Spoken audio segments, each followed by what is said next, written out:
andito na naman si Uncle Ta. Ngayong araw magluluto tayo ng Shanghai na papaya na may carrots at ang sinabawang tilapia. Una kong ginawa, binilatan at hiniwa-hiwa ko na itong carrots. Itong papaya naman ay aking hinugasan na at hihiwain ko lang ito na maliliit na singlaki lang din ng carrots. First time ko nga lang pala magluluto ng ganito kung okay ba ang lasa. At yung iluluto ko naman sinabawang tilapia, i-comment nyo naman kung anong tawag sa inyo, kaya hindi ko naman kasi alam. Basta ang tawag ko lang sinabawang tilapia.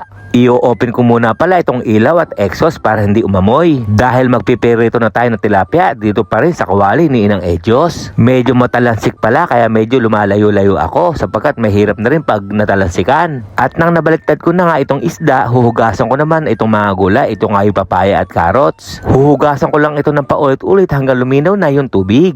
Ang sangkap nga lang pala ilalagay ko ay bawang at sibuyas. At yung niluluto nating tilapia ay luto na. Half cook nga lang pala ang ginawa ko dyan. At dito naman sa kaserola na Inang Edyos, dito naman tayo magluluto ng isda na may sabaw. Una ko nga palang nilagay itong kamatis at ang susunod naman natin itong sibuyas at luya. At dito naman sa isang kawali ni Inang Edyos, maglalagay na tayo rito ng bawang at sibuyas. Kaya itong niluluto ko ay pinagsabay ko na dito sa isang kalan. Napakasimple lang naman mga ingredients sa sinabawang isda.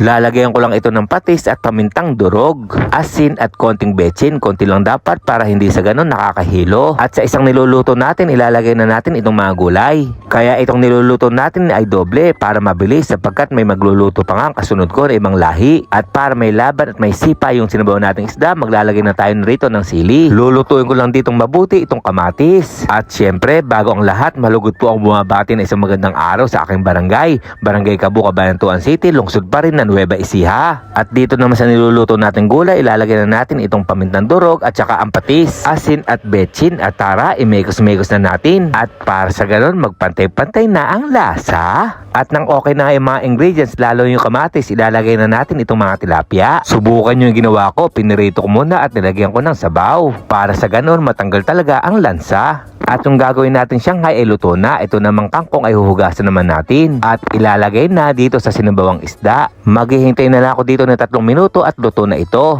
At itong gagawin nating lumpia ay sasalin natin dito sa malinis na plato. Papalamigin ko lang muna siya bago natin siya i-wrap.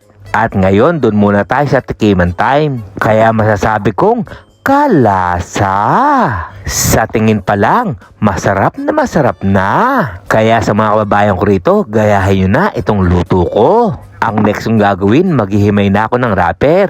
Nagyayelo nga pala ito sapagkat nakalagay nga ito sa freezer namin. Tara muna, samahan nyo muna ako magbalot. Halos 1 kutsara nga lang pala nilagay ko sapagkat napakalit nga lang ng wrapper. At yung karumit ko naman na taga Uganda, tapos na raw siyang maligo. Ang sabi nga niya sa akin, nag-help daw siya ng mga Pilipino na magiging boyfriend niya. Ang sabi ko nga, sige at hahanapan kita. Itong karumit ko na to ay mabait at masipag. Pag may pag-ain siya, binibigyan niya kami. Kaya ang ginagawa ko, nagbibigay din ako para sa ganun, share your blessing. Naglagay nga rin pala ako ng harina sa lumpia para sa ganun, hindi magdikit-dikit. At nang narap ko na ako ay magpapainit na ng mantika dito pa rin sa kawali ni Inang Edyos. Ang sabi nga ni Ate Aida Castillo, pag nagluluto raw ako sa kawali ni Inang Edyos ay masarap. Kaya nga po masasabi kong totoo nga, kaya kalasa. Ngayon, aking bibilingin na itong lumpia. Lulutuin ko naman yung kabilang side niya. At nang nahiwa ko na ako ay gagawa na ng sausawan.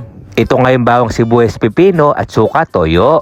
Kaya sa sausawan pa lang, malasa na. Kaya kalasa. At ngayon, dun muna tayo sa tikiman time. Nilagyan ko nga pala siya ng tissue sapagkat mainit. Sa unang kagat, wow, kasarap. Kalasa.